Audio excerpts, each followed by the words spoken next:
Okay, so maybe this is just like an Inga thing, but I'm filming a whole bunch of videos at once and I almost got up to change shirts just so you guys wouldn't know that I was filming these all at once. And then I thought, you know what? That's ridiculous. Let's just move on. I'm filming all these in one day, okay?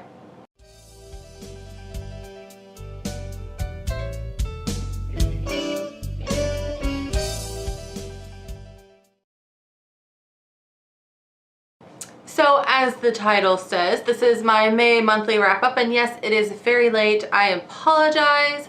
I have not been able to film videos lately, so that's why I'm filming a whole bunch in one day. So yeah, but I want to show you the books that I read in May because I am out of my reading slump. I'm feeling pretty good about the month of May, and I want to share with you what I read and something new that is coming to my channel that I am quite excited about. First, the books. The first two books that I read, or well, two of the books that I want to share with you are ebooks, so I will put a picture somewhere over here because my copies didn't come with covers apparently. That is a portrait, no, The Picture of Dorian Gray, and that was by Oscar Wilde. I really enjoyed that book. I think I gave it 4 out of 5 stars, really liked it. I also read Metamorphosis by Franz Kafka. I really liked that one. It was totally bizarre, but I did like it, and it was a quick classic read, and so was The Picture of Dorian Gray. Both were around like the 200-page mark or so, but the Metamorphosis read really fast, and it was just a really interesting story. So if you are wanting to read more classics, I definitely recommend that one. Now on to the physical books. So I read in the month of May, that sounds like it could be a poem somewhere in there. I read The Light Between Oceans by M.L. Stedman. This is the cover. I've had this one for a really long time. As you can see, I got it online from Barnes & Noble for what, $5.98? I think it came from Barnes & Noble. So I've had it for a super long time, and I just picked it up. I heard it was really good, and oh my gosh, it was really good. A quick read, very emotional. I loved it. And I liked the ending. I liked the wrap up. I felt pretty satisfied with it. There were a few things that I wish had happened, but you know, that's life. Next, I read Push by Sapphire. Look at all the stickers on this. This is just crazy. One day I need to go through all my books and take off all the stickers. Anyway, I read Push by Sapphire. This is Sapphire, by the way. She writes all kind. I think she's written several books, and they're all supposed to be like very emotional and controversial and stuff. I want to pick up more of her writing. I want to pick up more of her books, even though Push didn't really do it for me. I do think she's a great writer, and I would like to read more by her. For me, Push was just like over the top vulgar, and there was character progression, of course, but I wasn't, I don't know, I just didn't, how can I explain to you? I feel like the character didn't progress how she would have if she was a real person, if that makes any sense. And I just felt like I said, I think it was just over the top vulgar, and at the beginning of the book I understand why it was that way. This is about a girl, by the way, that was sexually abused by her own father, and she had babies by him, and this is all about her life and how abused she was and how she got out of her situation.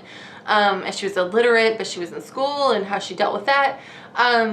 So it was very emotional, but like I said, at the beginning I understand why she spoke the way she did and how she, you know, like the things she said, but then towards the end I felt like she was becoming more educated, and I don't know, I would have progressed the character differently. I think I would have enjoyed it better, but you know, whatever, I didn't write it. I'm not winning awards for writing this book, so she can do whatever she wants to. I'm just saying, I didn't love that about it. But I do want to pick up more of her writing because I think she's a great author. She seems like a really cool woman, so yeah, and check it out. You know what, a woman at work read it and she loved this book, so you might still love it. Okay, my camera is going dead. It's flashing at me, freaking me out. Next I read The Constant Princess by Philippa Gregory. This is the first in the Tudor Court series. This is about Catherine of Aragon. Catherine of Aragon is one of my favorite wives of King Henry, and this book, bleh, that's all I can say about it. That's not really a sound. That's not really a word. It's a sound, but it made me change my opinion of Catherine of Aragon, and I know that sounds stupid because this is a fictional book, but I don't know. This book just didn't do it for me. If this had been the first Philippa Gregory book that I ever read, I'm not sure I would have gone to read another one of her books. That being said, I love Philippa Gregory. I've read a ton of her books, and I plan on continuing with this series. I've already read The Other Bowling Girl. This book just wasn't her best one, and I think a lot of people feel that way. A lot of people who have reviewed her book have said that. It's just kind of long and drawn out in parts, and I don't know, it just didn't paint a good picture of Catherine of Aragon. I just didn't really like her as a person or as a character, whatever. So yeah, I don't know. Next is The Princess Bride by William Goldman. I loved this book. This is the first time I had ever read it. I love the movie. I remember watching the movie when I was a little kid with my dad, and it was just wonderful and magical and romantic, and I just loved it. And come to think of it, my husband kind of looks like the guy who plays Wesley in the movie. Interesting.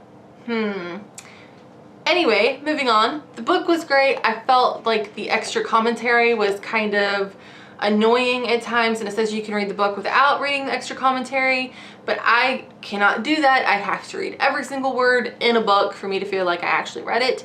But it was still good. It was kind of set up like the movie with a story within a story, because you have the story about the kid and his grandpa. In this book it's him and his dad and him and his wife, so it's kind of like 3 stories in one sort of deal. But beyond all of that, you still have Princess Buttercup and Wesley and their romance, and the forest and the flames and the giant rats and all of that wonderful, amazing stuff. And I really loved it. This is probably one of my favorite books ever. I cannot wait to have kids and to share this with them. And then the very last book that I read in the month of May is Bear by Marian Engel. This is a Canadian author, and this, I believe I read, is a Canadian classic. This came out in like, let's see, it says it got an award in 1976, so it came out sometime prior to that. Anyway, guys, this book, if you haven't read it, oh my gosh. I picked this book up on the sole fact that it was about a woman who, I cannot believe I'm saying this to you right now, she has sex with a bear. So I read that, I was like, oh, it's like the holy grail of weirdness, right? I had to read it, had to. So I got it and I read it, and it was actually like a lot deeper than I thought it was gonna be. I was really surprised by this book.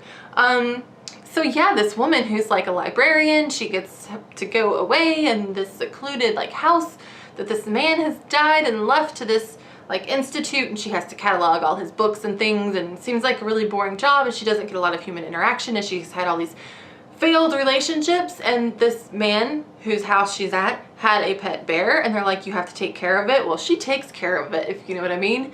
And yeah, but aside from that weirdness, her development throughout the book was just amazing. And like I said, it's a lot deeper. It's a lot about her dealing with her need for human interaction and emotion, and it was actually one of the best books I've ever read as far as that's concerned. And then the bear sex was just like a giggly extra little bonus. Like, I know that's totally weird. I'm not into bears personally myself. Anytime you can get fleas is not a good time. But that was just a weird little part of the story that you have to get through. Parts of it are a little bit uncomfortable. But you just have to read this book to know what I mean. It really is a much deeper story than it appears on the surface, and you feel really sorry for this woman, but it ends up really well, and I was very happy with it, the way it ended and everything. So yeah, you should read it. So that is what I read in the month of May for this year. So the thing that I want to do is, I don't always do monthly wrap-ups. When I do, I try to tell you a little bit about the book. I want to start doing more reviews of books. That was one of my goals for 2014, which I'm sucking at my goals. But anyway, what I want to do is start doing 2-minute reviews, and I think I'm going to start doing them on Tuesday, 2-minute review Tuesday, something like that, a little play on words. So I'm thinking about doing that and just doing a little 2-minute quick review for you for the books that I read. Hopefully I'll read enough books in a month to do one every Tuesday or a couple every Tuesday. We'll just have to see how that goes. I don't know what I'm doing. So yeah, that's my big exciting announcement and plan, is that I'm going to start doing more reviews. You can look for those Tuesday. I also have reviews on all of these books that I just need to get posted to my blog, but they're written. They just need to be, you know, the little magic needs to happen so you can see it. And then also, I know I've said it 1,000 times, but I get a lot of requests for Wordy Wednesdays. Wordy Wednesdays, I used to do one every Wednesday, and it's where I taught you all like a new word or taught you the proper pronunciation of a word and stuff like that. And they're actually kind of hard to do. I had to actually plan quite a bit of things beforehand, so they kind of fell by the wayside. I kind of brought them back and then they kind of went away again, but a lot of people ask me about them or comment about them that they really liked them. So if you all think that's something that you would like, you can go back and check out my other Wordy Wednesdays and I can bring those back as well. I've been contemplating it, so let me know. But my disclaimer is I am not in any way a teacher. I like words. I like the language-y parts of words. What? So anyway, I'm not a teacher, but I do like to just pass on little things and tips and tricks and things that I have learned throughout my life in school and things to you guys, and a lot of people like them. So let me know if you want those to come back, and I promise you I will do better about putting them up every Wednesday if I do decide to bring those back. So that is all. I hope you guys had a lovely reading month, and I will see you guys later. Bye!